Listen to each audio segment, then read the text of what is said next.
Nicolas Maduro तो अब Venezuela में रहे नहीं। वेनेजुएला में सत्ता कौन चलाएगा? क्या अमेरिका? नहीं, वेनेजुएला को अमेरिका नहीं चलाएगा। ट्रंप के बयान पर विदेश मंत्री का यू टर्न। आगे ये भी बताते हैं कि उन्होंने क्या कहा। अमेरिकी विदेश मंत्री मार्को रूबियो ने स्पष्ट कर दिया है कि अमेरिका वेनेजुएला पर शासन नहीं करेगा। और ये तो होना भी था, ये तो तय ही था, क्योंकि अमेरिका पैसा क्यों खर्च करेगा? अमेरिका अगर वेनेजुएला पर शासन करेगा तो उसे अपनी मिलिट्री भेजनी पड़ेगी, अपना सेटअप भेजना पड़ेगा, पैसा खर्च करना पड़ेगा। निकोलस मादुरो को हटाने के बाद भी अमेरिका वेनेजुएला को नहीं चलाएगा। अमेरिका क्या कर सकता है? अपना कठपुतली बिठा सकता है, अपनी मर्जी से किसी को सत्ता के सिंहासन पर अपने इशारों पर नाचने वाले को बिठा सकता है। अमेरिका केवल तेल की नाकेबंदी के माध्यम से वेनेजुएला में बदलाव करने का एफर्ट कर रहा है। एफर्ट क्या कर रहा है? डेस्परेट है अमेरिका। ये जो नीतिगत बदलाव हुए हैं, जो पॉलिसीज में चेंजेस हुए हैं, इसके लिए एक बड़ा प्रेशर बनाए रखेगा अमेरिका। अमेरिका के विदेश मंत्री मार्को रूबियो ने ये बहुत क्लियर कट कह दिया है कि अमेरिका निकोलस मादुरो के पकड़े जाने के बाद वेनेजुएला को नहीं चलाएगा। उन्होंने कहा कि अमेरिका सिर्फ वेनेजुएला के तेल की नाकेबंदी के जरिए बदलाव लाने की कोशिश करेगा। बदलाव लाने की कोशिश? कौन सा बदलाव लाने की कोशिश करेगा? बेसिकली तेल की नाकेबंदी करके सब कुछ अपने कंट्रोल में ले लेगा। वो वेनेजुएला पर शासन करने में रोजाना की भूमिका नहीं निभाएगा, बस वहाँ की एनर्जी रिच एरियाज हैं उनको अपने कंट्रोल में लेगा। मार्को रूबियो का ये बयान राष्ट्रपति डोनाल्ड ट्रंप के एक दिन पहले के ऐलान के बाद एक बड़ा बदलाव था, और इसमें कोई आश्चर्य नहीं होना चाहिए, बिल्कुल भी सरप्राइजिंग एलिमेंट नहीं है, क्योंकि ये पैटर्न अमेरिका का सालों से, दशकों से नोटिस किया जा रहा है। ये बड़ा बदलाव था जिसमें उन्होंने कहा था कि निकोलस मादुरो को सत्ता से हटाने के बाद अमेरिका वेनेजुएला को चलाएगा। पहले कहा गया चलाएगा, फिर कहा गया नहीं चलाएगा, फिर से वही बात, यू टर्न लेना, बार बार यू टर्न लेना। वेनेजुएला में सत्ता नहीं चलाएगा अमेरिका। टीवी टॉक शो में रूबियो के बयान इस तरह से दिए गए थे ताकि इस चिंता को कम किया जा सके।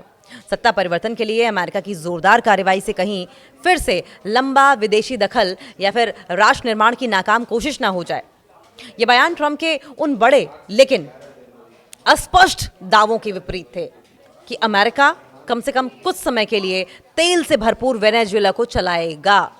ये तो बहुत ही क्लियर था जब ये अमेरिका की ओर से स्टेटमेंट दी गई थी कि हम वेनेजुएला को चलाएंगे, वेनेजुएला पर कब्जा कर लेंगे, तब भी बहुत क्लियर था कि अमेरिका को वेनेजुएला नहीं चाहिए।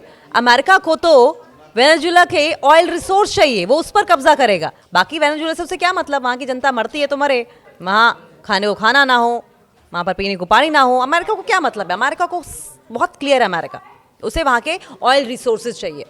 ट्रंप के बयान से ऐसा लग रहा था कि ये किसी तरह की शासन व्यवस्था होगी जिसके तहत वेनेजुएला को अमेरिका कंट्रोल करेगा। ट्रंप के बयान पर अब रूबियो ने क्या कहा है? हालांकि रूबियो ने ट्रंप के बयान पर ज्यादा बारीकी से सफाई दी है। उन्होंने कहा कि अमेरिका उस तेल नाकेबंदी को लागू करना जारी रखेगा जो शनिवार सुबह मादुरो को सत्ता से हटाए जाने से पहले ही मंजूर टैंकरों पर लागू था। इस प्रेशर का इस्तेमाल वेनेजुएला में नीतिगत बदलावों के लिए किया जाएगा। रूबियो ने सीबीएस के फेस द नेशन पर कहा, और राष्ट्रपति जब ये कहते हैं तो वे इस तरह के कंट्रोल की बात कर रहे हैं। वेनेजुएला के तेल की नाकेबंदी जारी रहेगी। उन्होंने कहा कि हम उस नाकेबंदी को जारी रखेंगे और हमें उम्मीद है कि बदलाव होंगे, न सिर्फ तेल उद्योग को लोगों के फायदे के लिए चलाने के तरीके में, बल्कि इसलिए भी कि वे ड्रग तस्करी बंद करें। उन्होंने आगे कहा कि मंजूर तेल टैंकरों पर नाकाबंदी, जिनमें से कुछ को अमेरिका ने जब्त कर लिया है, और ये जब्ती जारी रहेगी। और एक ही बहुत बड़ा दबाव है जो तब तक जारी रहेगा जब तक हम ऐसे बदलाव नहीं देखते जो न सिर्फ अमेरिका के राष्ट्रीय हित को आगे बढ़ाते हैं, जो नंबर 1 हैं, बल्कि वेनेजुएला के लोगों के लिए बेहतर भविष्य भी लाते हैं। ट्रंप के बयान पर डैमेज कंट्रोल किया जा रहा है क्या? सवाल ये भी है, जो लगता भी है। मार्को रूबियो इतना संभल कर बोल रहे हैं, इतना स्ट्रेस दे रहे हैं, इतनी बारीकी से घुसकर समझा रहे हैं, तो उसका मतलब यही है कि वो डैमेज कंट्रोल कर रहे हैं। शनिवार को फ्लोरिडा में एक प्रेस कॉन्फ्रेंस में ट्रंप ने वेनेजुएला को चलाने का वादा किया। उन्होंने अपने स्टेटमेंट को हाफ डजन से ज्यादा बार दोहराया। जब आप किसी पॉइंट पर इतना घुसकर बात करते हैं जिसकी जरूरत नहीं है, इतना एक्सप्लेन करते हैं और कम से कम 1 दर्जन बार या आधा दर्जन बार दोहराते हैं, तो उसका मतलब यही है कि आप डैमेज कंट्रोल कर रहे हैं। हालांकि उनके इस बयान की खासी आलोचना भी हुई और इससे उनके अपने रिपब्लिकन गठबंधन के कुछ हिस्सों में भी बेचैनी दिखाई दी, जिसमें अमेरिका फर्स्ट बेस भी शामिल है। जो कि विदेशी दखल के खिलाफ है, और उन पर्यवेक्षकों में भी जिन्होंने इराक और अफगानिस्तान में पिछले राष्ट्र निर्माण के प्रयासों को याद किया है।